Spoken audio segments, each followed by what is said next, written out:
Yes, yes, yes. Welcome to another episode of Hip Hope Hooray, Men Talking Health. I am your MC for this evening, or rather today. I am Oya Gilbert, and we got a really boss program for you today. If you've been rocking with us for a while, you know we have some incredible conversations with physicians and researchers, scientists, advocates, and patients all across the country. But today's episode is a little different. As someone living with multiple myeloma myself, I know what it feels like to be a patient. But over the years, I've realized something. We patients often get the microphone. But today, I want to hand that microphone to some of my peoples who stood beside the peoples who stand beside us when we needed them the most. Every patient has a story, but every care partner has one too. In hip hop, there's something called a cipher. It's when MCs come together in a circle or in a room. Each one brings their own voice, their own perspective, their own style, their swag and truth. One person starts, another one builds up, and together they create something bigger than one person could create alone. That's exactly what we're about to do today. This episode is Care Partners Ciphers. When someone hears the word you have multiple myeloma, the diagnosis doesn't just impact one person. It changes an entire family. Behind every patient is someone showing up every single day, sitting through appointments, asking tough questions, organizing meds, advocating when something doesn't feel right, celebrating every victory, but also carrying burdens that often go unseen. Today, my friends, we are passing the mic to those voices. I'm honored to be joined by three incredibly dope people, care partners whose journeys have inspired so many within the myeloma community. I got Michelle Ware Ivy, I got Diane Kennedy, and my homie Chad Moore. Man, listen, welcome to the show, y'all. It's great to be here. You sure? Yes. Yeah. It is. Awesome. So look, before we jump in and get into the stories, I just want to really ask everybody, how's everybody doing? Great. Still doing good. Still charged up from last weekend. Yeah. And so, Michelle, it was great talking to you earlier, and obviously Diane and Chad, it was great seeing you both at the IMF Support Group Leader Conference. The three of you know one another through this amazing myeloma community, of course, but I don't think you've ever had the opportunity to sit down together for a conversation like this. So I'm just extremely excited about what we're about to do. So look, I'm gonna dive straight into it. I'd like each of you to take us back to the day multiple myeloma entered your family story. What do you remember most? And I'm going to pass the mic to Michelle, then Diane, and then to Chad. So Michelle, the floor is yours. Okay. Thank you, Oya. Thank you for this platform and the incredible work that you're doing to, again, amplify voices as it relates to health. And then, of course, bringing us together as care partner here. Really grateful for this opportunity. And, thinking back, as you said, the day that multiple myeloma entered my family and my world takes me back to 2020. It was in the midst of the pandemic. And it was through very unusual experiences for a weekend that my beloved husband felt extremely sick and ended up in the emergency room. And for that time, quickly after being in the emergency room for about 1 week until they got him stabilized, multiple myeloma entered. So it was totally unexpected. Hearing the word multiple myeloma was, I'm just going to say, what is that? Number one, never heard about this before, right? And, how could he have gotten this? And lots of questions about what is multiple myeloma. And then, of course, immediately I started Googling Dr. Google to find out. Of course, you have your doctor in the room, but still, again, you need some more facts. Started calling people, family and friends, and, again, just really, really blown away. Hmm. And, it shook us to our core, just hearing the word multiple myeloma and that Malcolm was diagnosed with it. Yeah, it's a bizarre scenario. First of all, just being told you have cancer, and then to be told about a cancer that you just have no idea what the heck they're talking about. So I appreciate you sharing that. Diane, same thing for you. What do you remember most when myeloma enters your family story?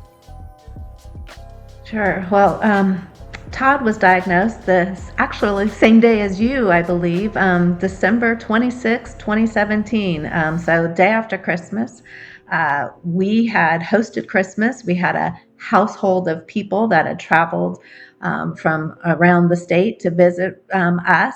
And he had had back pain. He was only 52. He'd had back pain off and on since mid 50s or mid 40s. And typically he could go in every 3 years or so, get a steroid injection that would get him back on, hiking, to living his life without pain shortly thereafter. And so middle of November, he had gone into the doctor, his orthopedic surgeon, who normally gave him these steroid injections. And he said, let me do an MRI. I just want to make sure I'm getting the right spot. So that was done middle of the month. And he went back the day after Christmas to get the results and then get scheduled for what was supposed to be an epidural shot. So I did not go to the appointment. This was the scheduling appointment. I didn't need to be there. We had a household of people. And I remember vividly him calling me after the appointment. I can remember exactly where I was sitting in my house. I remember it like, it was a movie in slow motion. And he said, it's bad. And, my mind, it's bad. What do you mean it's bad? You need 2 injections, or, what is it? And he's like, it's cancer. And for him, it was, the orthopedic just could see lesions up and down his spine. And he said, it's either multiple myeloma, or it possibly, there's a little spot on your colon. It could be stage 4 colon cancer, metastasized to your bones. Either way, I know you have cancer. And that was it.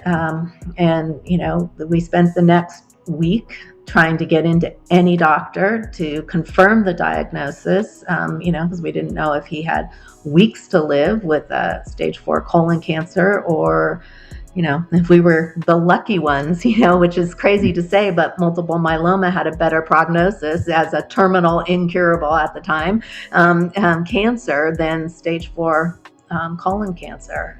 And that I can remember every moment, every second of what happened in that phone call. And it just felt like life was in slow motion from, Wow. punch in the stomach. Wow. When you think about, you in a space of trying to grade the level of 2 different cancers, it's just that, the C word is just horrible no matter what it is. But that's a very disheartening situation to be in, cancer period, but trying to pick the better one, if there is one, I guess you would say. Dad, what's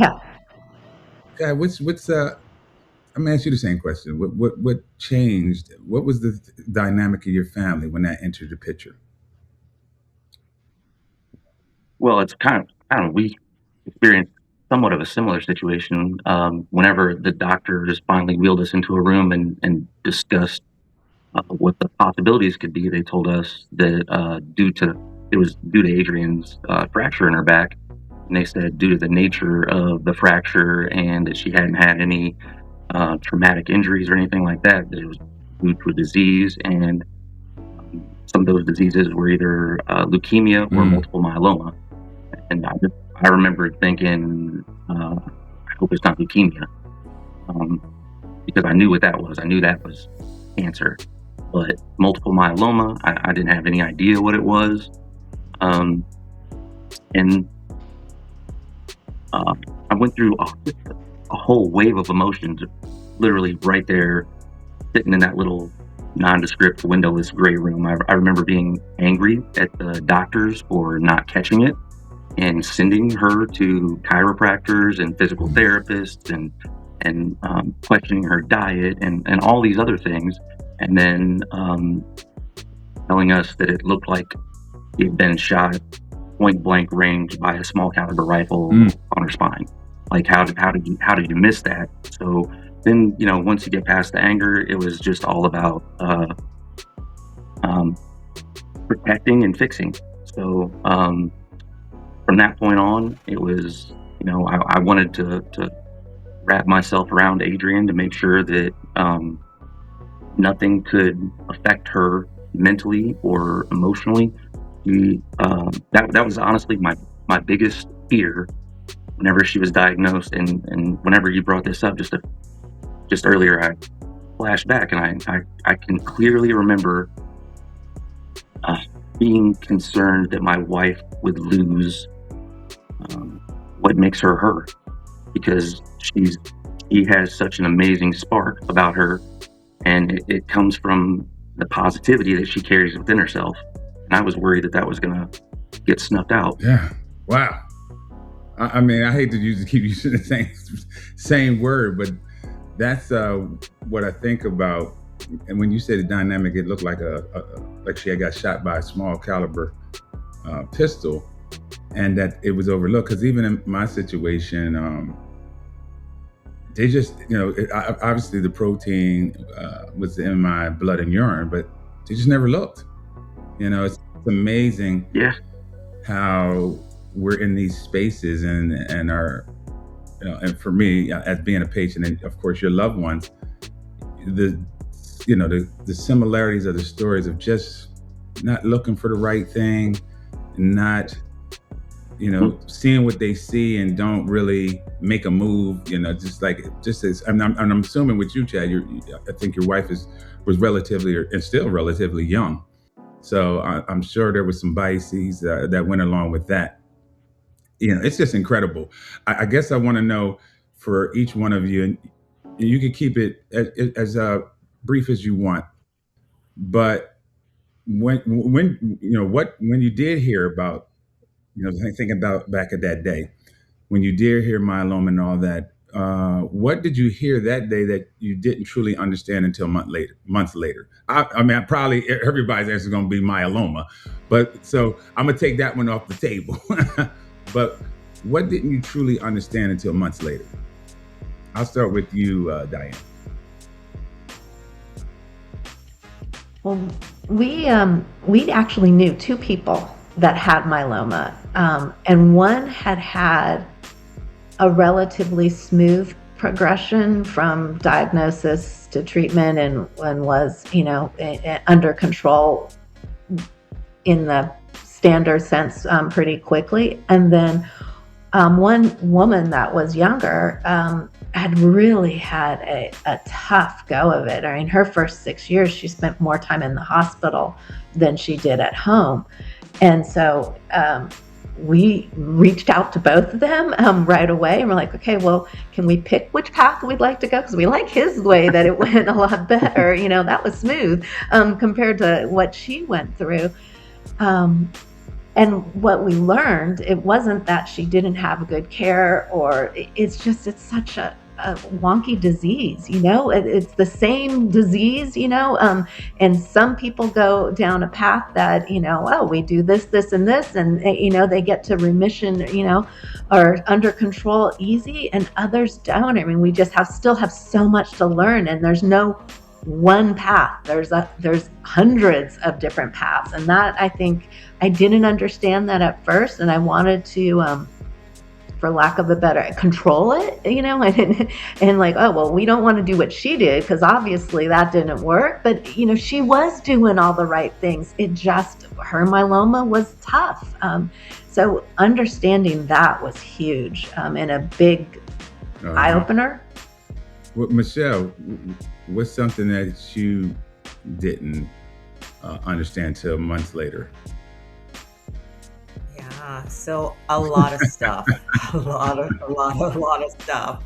So of course, again, together with Malcolm, the doctor at that time, came in and delivered the news, and delivered the news in a positive manner, in saying that you have been diagnosed with multiple myeloma. However, because of your age, he was 55 at that time.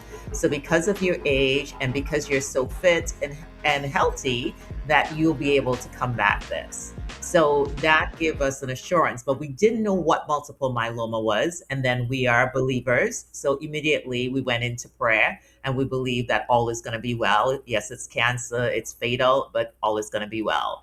So us not hearing about it and was trying to reach out to family, friends, search on Google, was just more to try to understand, what is this beast that we're up against and how we're going to navigate it. So Malcolm had to start treatment the very next day because his disease, they had seen that he was stage 3 and that it would be progressing quite quickly. They told us on a Friday. On Saturday, he had to immediately started treatment. What I did not know that I knew the 30 days after is the whole complication with the high risk. With everybody responds differently, with all of the medical terminology, the different, learn about protein, learn about calcium. So I would say it was a new enormous amount of information that we had to wrap our minds around to be able to understand, because of course, hearing the diagnosis was one thing. And, of course, I'm just going to say our faith rose up, and we're going to be able to, navigate this and navigate it together with the help of the Lord. And then going through the actual report and learning about, again, the mortality rate, learn about that African Americans being, 2.5 times more likely, and kind of like all that data set and the medicines that were out there and so forth was, quite, again, enormous for us to be able to just really understand. Yeah, it's always a lot to take in when you get cancer, and certainly in the spaces that we've all been in, to know nothing about, even hearing about obviously, Diane, you said that you did know some folks that did have multiple myeloma, but still, it wasn't in your family, and that's always different when it hits home. It's amazing how one conversation, one phone call, one diagnosis can I don't know. It just can completely change the direction of a family's life. None of y'all applied for this role. None of you went to medical school. I don't think. Well, hold on. Let me not say that. Maybe, yeah. But none of y'all went to medical school. But overnight, you guys became researchers and insurance navigators, appointment coordinators, and all that. And on top of all that, emotional anchors.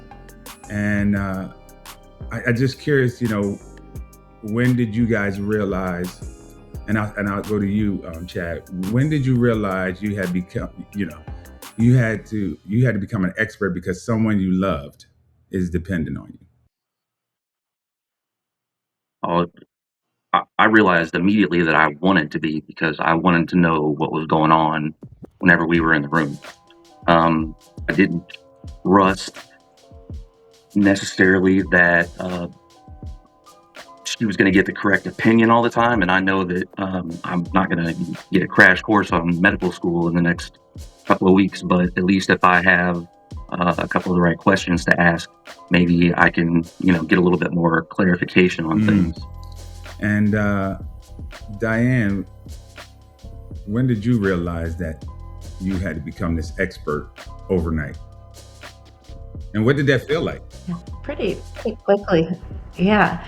I mean, it was scary, honestly, very scary. In addition to, going on that Dr. Google and seeing, the words terminal and incurable, you're quickly, have alphabet soup thrown at you, words that have more letters than they should in them, a whole new language that you're having to learn. And it's so scary because when you know the least about the disease, you're making important decisions that could impact the rest of your loved one's life, and that pressure. that you just are afraid of, you're going to make the wrong decision. It's overwhelming. It truly is.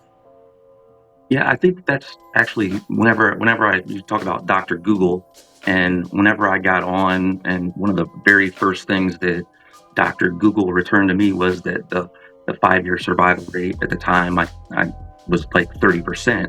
And that was just the most sobering thought that had ever occurred to me, because, as a 42-year-old, you don't ever, I had so many thoughts and hopes and dreams about how Adrienne and I were going to grow old together, but I had never planned on burying her or funeral or anything like that. So it was such a complete shock that just getting there and getting that information was really the only way to take away some of the fear. Michelle, I know your circumstances are quite different from the other two care partners here, and so, but before we go down that road, when did you realize, and what did that feel like, that you had to become this overnight expert? Yeah. So, I would say I didn't feel like I had to become an expert at that time, and I did not know that this was the whole care partner and caregiving aspect once Malcolm was diagnosed. Because of course, before we were empty nesters. We were traveling. We were doing, again, the week before, we just came back from Trinidad and Tobago at a carnival, and he was totally fine. And then, going into this, right? So I did not, I'm going to say at that point, did not think I had to take on the role. But here's my husband, who I love dearly. And now he's like, laying there, and here is this diagnosis, and, what are we going to do, right? And, I'm just going to say that's when I would say only by the grace of God gives you the grace and the strength to be able to work through stuff. And that's what I felt came upon me on that time, and being able now to move into that role of not knowing that I was being the care partner, right? And not knowing that I was, trying to seek all this information, and being able to reach out again. Fortunately for me, not being in the medical profession, but working at a company that had a lot of doctors and clinical trials and so forth. So I could reach out to colleagues and say, hey, have you heard about this multiple myeloma? What are we doing about this? And, what is the latest medical advancement and so forth?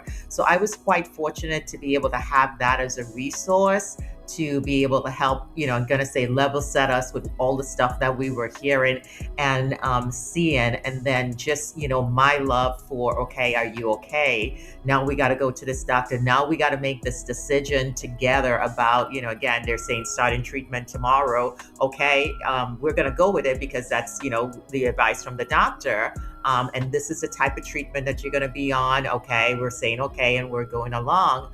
But now, of course, that 30 days later that you're talking about, Oya, that we look back and say, okay, now, you have more insights, you have more knowledge to ask some more pointed questions, specifically about, again, his diagnosis and the treatment. That came a little bit longer.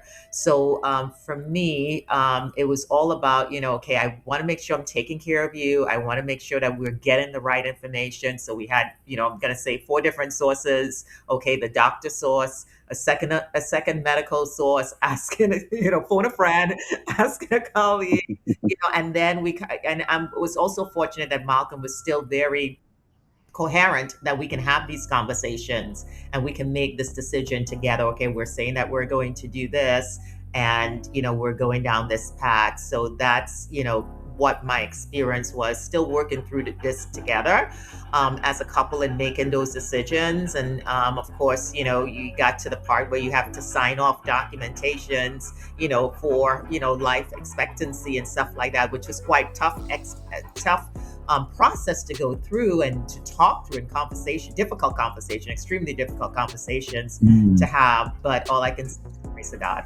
That's all. Yeah. Wow. One of the things that is really tough is, just having those kind of conversations in general with anybody you care about when it comes to dealing with anything traumatic that enters into your family space. And I certainly want to, be very, very respectful on in this sense, is that I know the viewers out here don't know that your husband transitioned from the disease, and I know there's a lot of dialogue when you get into that space of, because it wasn't suddenly, if I've done my homework correctly, but there was a period of time leading up to that, and so I know there was some conversations that you had. So if you're comfortable with sharing, I'd love to. I love for you to share, the conversations that you had that stayed with you during that time frame. Yeah. And, again, as we came into the diagnosis, and I shared with you guys, just our faith and believing, and, just being that, I'm going to say, initial positive spin from the doctor. You're, healthy, you're, good fit, and, you'll be able to combat it. That was our belief. And we were fortunate, again, to have second and third opinions, and really being able to transition through getting the best care for him. And going through that process, he had multiple of relapses. And then we started to ask ourselves, well, again, why? You went through stem transplant, 1 month later that came back, and it was a series of different relapses and different disease, different treatments that we were trying that were new and innovative, and it just was not working. So we had those moments where we were like, okay, we were very optimistic and prayerful, and everyone is praying for us and hoping for the best. But we had to have those conversations. Well, here, and my husband was a planner. So here is our plan A. Everything works out well with this next round of treatment that we're going to do. And now there is, the plan B if it does not, and he was always, concerned about me, and he took care of me, I'm going to say, into now I have to take care of him, which was totally, new and different. But I loved every moment of it. I'm grateful for having that time. So in having those conversations as to, again, if this last round of treatment does not work, and this is now 3 years later, so he was diagnosed in 2020. Now we're in 2023, being able to, walk through this and see the, 9 different relapses and 9 different lines of treatment, having that difficult conversation and learning what we learned, through the process, the impact of this on the community, and for us being so blindsided by this disease. One of the things that he asked was, of course, for me to do something with the multiple myeloma and with community. Something we talked about was being able, of course, we were hopeful that, he would have been cured, and, we'll be out and sharing this within our church and sharing this within our community. But that was his parting words, that I should be involved and do something about multiple myeloma. And that was a promise that I made to him. I promised him that I would be an incentive for the multiple myeloma, especially within the African American community. And that's what established the Malcolm Orlando Ivy Foundation, me standing on that promise to make a difference and to hope from an early detection perspective, other families find out about this traumatic disease, this cancer, and be able to have more chances to be able to fight it as they find out earlier and not later. So, I thank you. Thank you for allowing us to, trusting us with that vulnerability. And I know you created a wonderful foundation, a beautiful foundation. And thank you. Now I understand the reasoning and the driving force of that as well. And so I guess the question would be, when you actually started the nonprofit, there's a moment there now. Did it feel like you were starting a nonprofit, or did it feel like you were fulfilling the promise? I really feel, and even to today, Oya, is fulfilling that promise and allowing this to breathe. His legacy and his life still continues. He has transitioned earthly, but his spirit is still much in my heart and still with me. And I see this as the continuum. And if I'm still saying if we could help save more lives through early detection, through more access to different life-saving therapies, that's where my heart is. That's what we want to do. And of course, so another family is not impacted by this, such as we were. I love that, because you know what? I have been around you more than one time. And I love the fact that you maybe even caught yourself just now. You always say we. And it just shows the beauty of the connection still, the love that you have for your husband. But yeah, it's a wonderful thing, and I appreciate you sharing that with us. I'm going to pivot. I'm going to pivot to Diane. Diane, you became one of Todd's fiercest advocates. Looking back, was there ever a moment when your instincts were louder than what the medical system was telling you? Yeah, well, first I just want to say thank you to Michelle and Malcolm, because you are continuing, he is continuing to make a difference, and we are incredibly grateful to both of you. So thank you for the work that you're doing. I would hope that I would be strong and have the grace that you do to continue like you have. I don't know, but I'm incredibly proud of you, and I know he is incredibly proud of you. So thank you for that. That's a we. I'm gonna go ahead and diddle. That's a we are incredibly proud of you. That's a we. Yeah. As far as times when I felt loudly in my head a different something than the doctors were saying, there's been a few times. Doctors ready to go with a more aggressive approach when I felt like, can we maybe give this another week or two to see? Maybe he's just a slow responder, and I spoke and was heard, and they listened, and we did delay a more aggressive approach pretty early on, and he did respond slower. There was a time when we were looking at possible relapse. The numbers were starting to go up. It wasn't, to a bad state yet. And there was a suggestion to go to one form of drugs. And we had been doing some research, and I'm the one's like, what about, he has translocation 1114, which is very common. And there's venetoclax that works for that. And so I suggested, what about adding venetoclax in at this point? And we did. That's what we've done. And for the last 4 years, he's been stable on that. So there's been a few times where I just felt like through education, through involvement, and then through knowing my husband. We've been married now for 37 years. So, he will say, sometimes I know him better than he knows himself. And so I'm the truth serum at those doctor's appointments. When he's saying, sometimes when they ask you how you're doing, you think of the last 24 hours or the last, week. You don't remember the 2 weeks before that. And as sometimes the care partner is able to put things in perspective. I know it's a hard day, but it's been a better month overall, but this is a hard day, or vice versa. Hey, I know you're saying you're feeling good today, but gosh, remember the first 2 weeks before, so sometimes we can have a little longer memory than what the moment is that you're in the chair. Yes.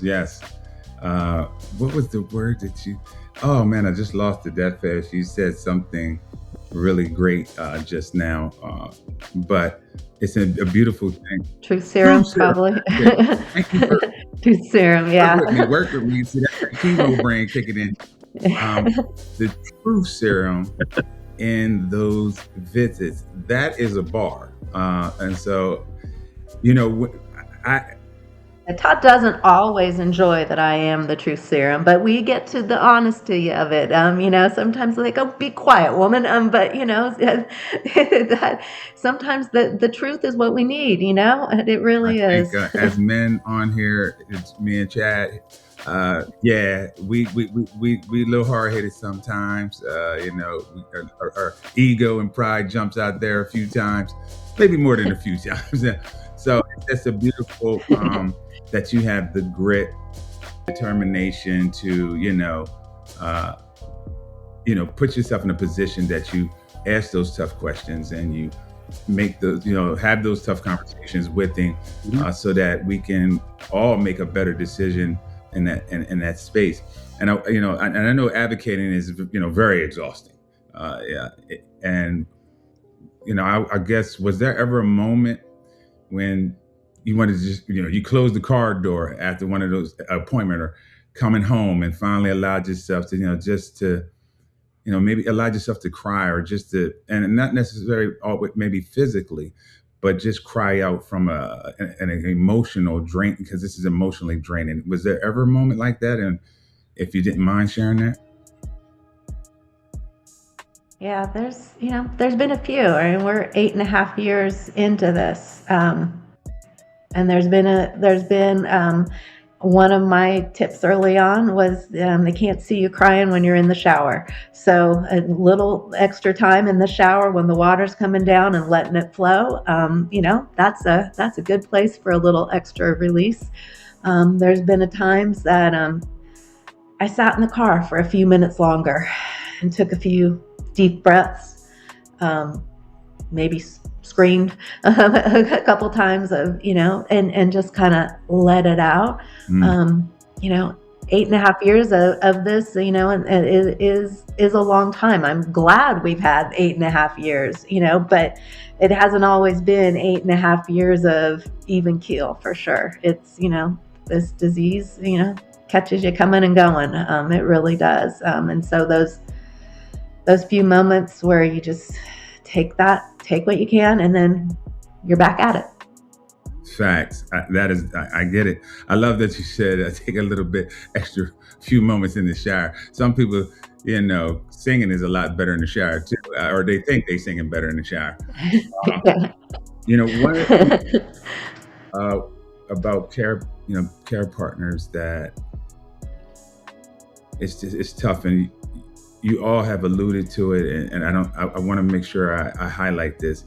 When a patient and a care partner walk inside of a room, instantly the care partner's light begins to dim. And it's not on purpose or people being mean.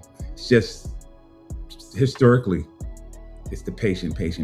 But the longer they're in that room, the dimmer and dimmer the light gets on that care partner.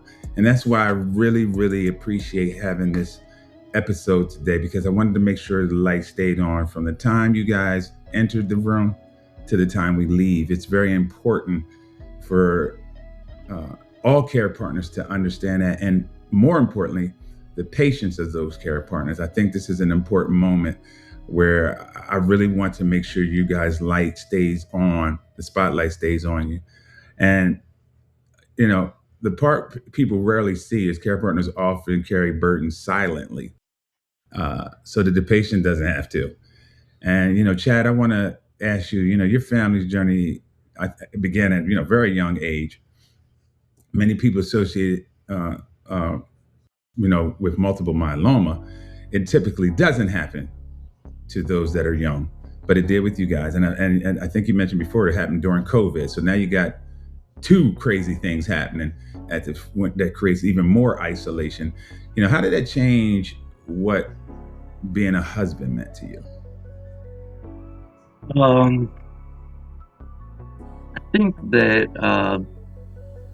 the biggest difference for me was just making sure that I was present more in the moment there with her during just regular days.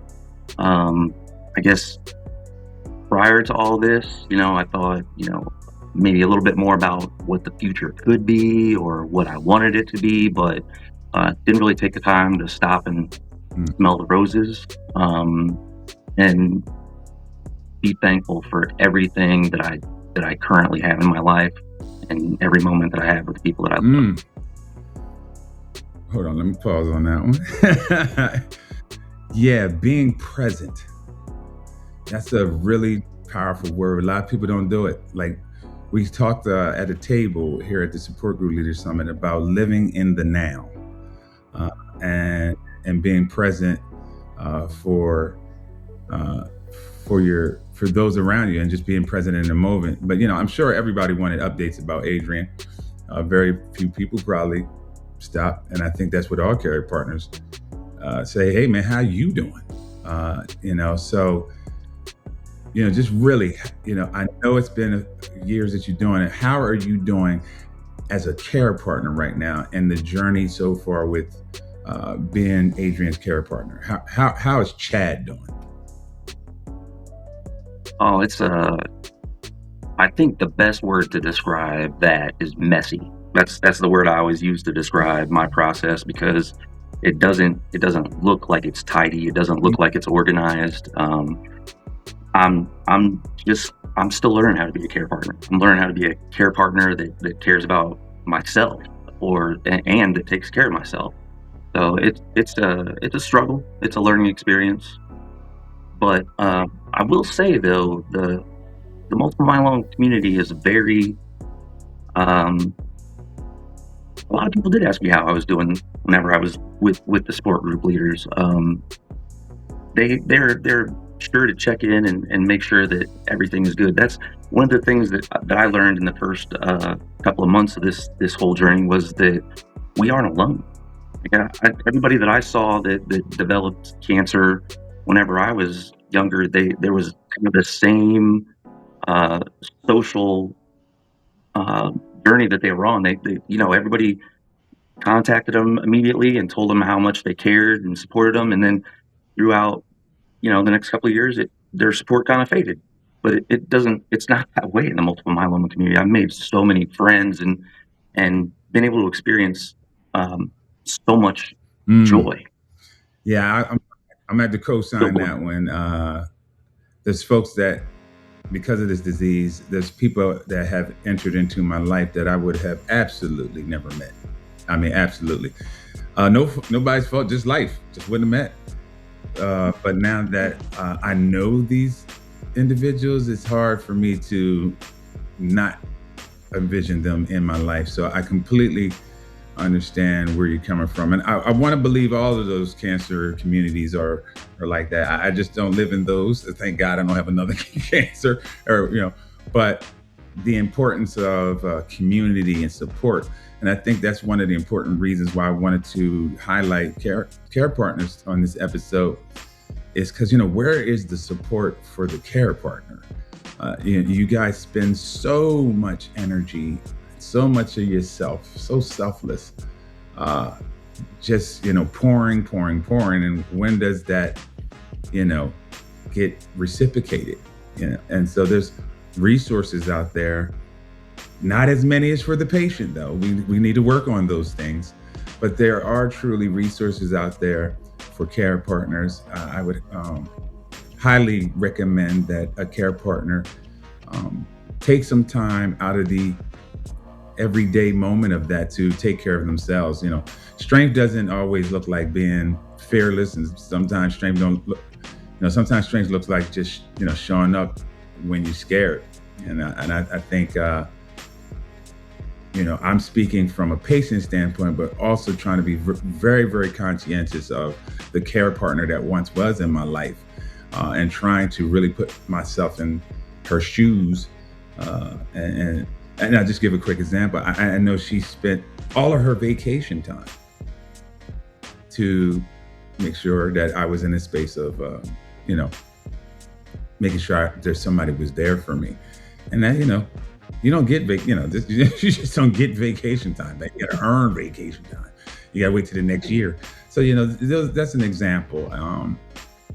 And so I want to go into, I like all three of you to answer this one. And I just want you to finish the sentence. The hardest conversation I ever had wasn't with a doctor, it was Michelle. Yes. So the hardest conversation I had was with Malcolm and those last days. I'm not even going to go no further. Yes. Diane, Yeah. the hardest conversation you had to have wasn't with a doctor, it was what? It was with? It was with our sons and letting them know that their dad had multiple myeloma. When he was diagnosed, our oldest was 21 and our youngest was 16. And the 16-year-old obviously lived at home. The 21-year-old was away at college. They both were home a day after Christmas when he was diagnosed. So we didn't have time to process. They found out the day we found out because, they all knew he was at this doctor's appointment. They all knew he was coming home, and the questions started instantly. So those conversations were the hardest, for sure. Chad. Oh, it was, definitely with the kids, but I'm going to add to that and say with her parents, with Adrian's parents also, letting them know what their daughter was going to have to endure and deal with the rest of her life. So if you could say something to all the care partners, something you wish the care partners knew on day one, or maybe not even just say day one, give a care partner something that you wish that you would want every one of them to know. And I'll start with you, Diane. I would say be flexible. There isn't one right way to get through this disease. There are many options.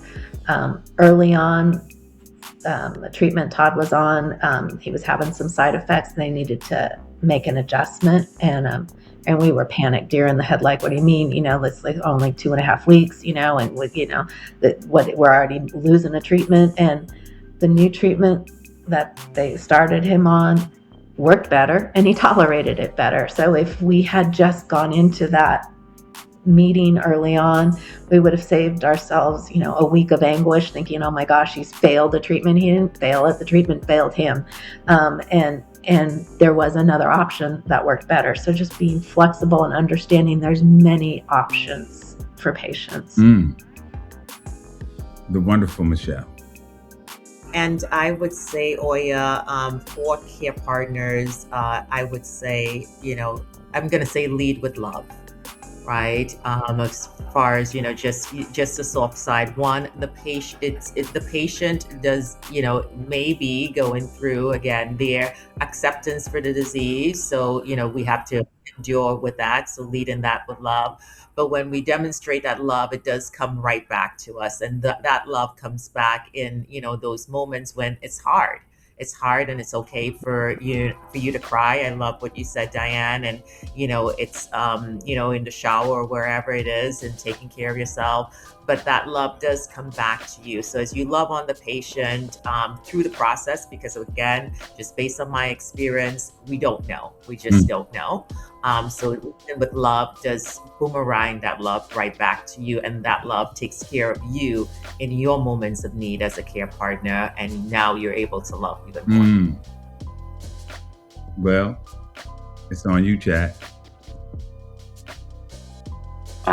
I'd say that you don't have to know it all, and you don't have to have all the answers. And sometimes the best thing that you can do is just to sit silently in the room and let your partner process her feelings and emotions, and not try to fix them or take them away in any way. I like that. Well, I'm going to ask you all one last question before we close. Cancer, changes patients, but I believe it also changes everyone who loves them. So I want to know who you were before myeloma, and who are you today? Chad, I hate to put you on blast, brother. But first up. First time I get to go first. I would say that before I was an individual, and after I feel like I am more of a trailblazer, more of a family member than someone that's running a race on their own. Okay. And you say you feel like a trailblazer now? No, that's Yeah, cool. I mean, I'm kind of leading the family. Okay. Yeah. Michelle. Yeah, and I love what Diane said, and also what Chad said. Chad talking about being present, and Diane talking about being flexible. Just of course, life presents the ups and downs and days and days to come. But just really being able to now, for me, is always that reflection, right? And always want to be able to have more quality time. So being present, Chad, I'm stealing your word, when I'm having time with people, loved ones, with friends, having that has definitely changed me. And just being flexible. It may not go my way as I intended it for it to go, or plan A. I got to go to plan C, but just remaining flexible, is, because it's a journey. It's a journey, not a sprint. I like that. Mrs. Kennedy. This is a tough one. Of all the questions that you asked, this is a tough one.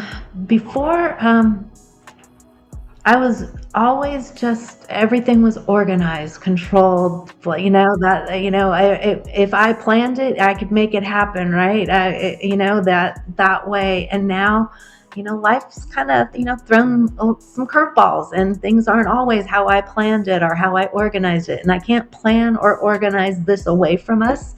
I have to accept it and integrate it into this is us now. And so there is a bit of flexibility. There's a bit of letting go of the things that I can't control, accepting what is here, what is now, which is part of what Chad said, being present. I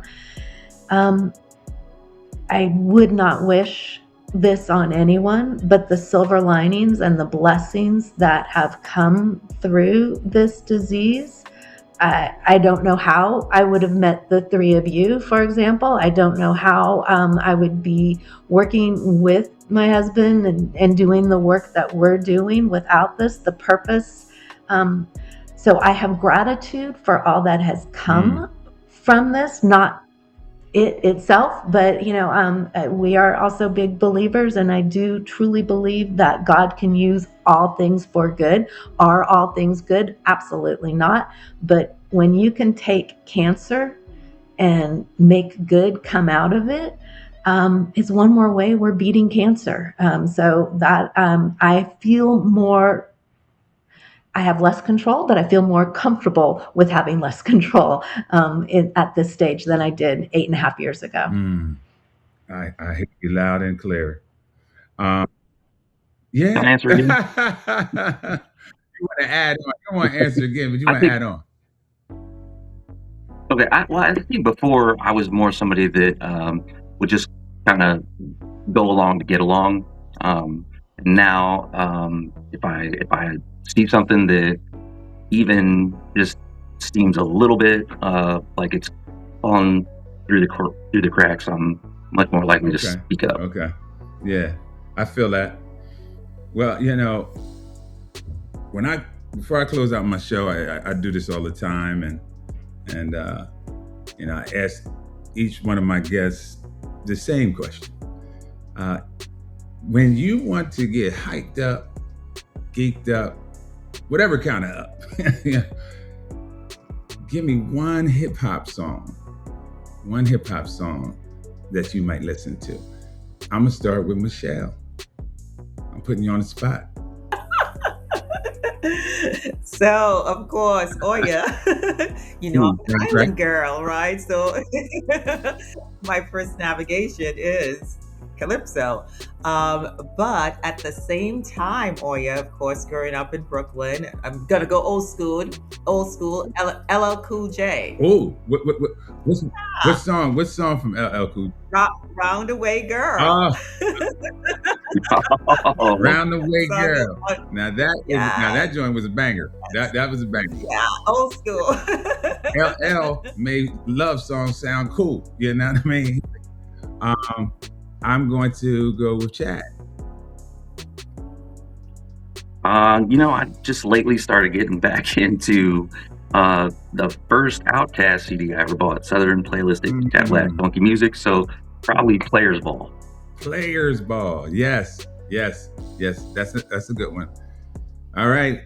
Yeah, I mean, here we go. We coming down to Diane. right. Diane, give me one hip hop song you got. I will have to say that I am also going to be going old school. And the song that I actually will be heard singing around my house, much to my family's chagrin, is Basketball with Curtis Oh, Blow. And that one, I love that song. I love my old Lakers. So, yeah, that oh, is you my went to the song. Godfather. You went to the OGs of hip hop. Okay. Yeah, that's a good one. He actually just got an award for the song Basketball from ESPY Award. So that's actually great timing. Well, listen, I thank all of you guys, all of you for joining.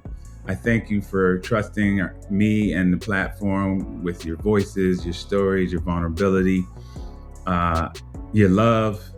I think it's so important that we really, really pay attention to all the care partners that are out there across the entire globe. It's very important that care partners be recognized more so than they have been in the past. And I also want to say that care partners really need to take some time to get cared on, find some kind of outlet, some kind of something. And I don't know what that looks like, but it can't be just walking the dog or finding, a moment when you walk into the mailbox. Really be intentional, just as intentional as you are with caring for your loved ones. And I'll say that. And again, thank you for watching the podcast. Thank you for our sponsors, who are Johnson & Johnson with Legend Biotech and Pfizer. Every Cipher closes. Everybody leaves better, different perspectives of learned, different styles are appreciated. And this Cipher, ladies and gentlemen, is complete. And as I close out all my shows, I want to say until next time, peace out and C50 guessing.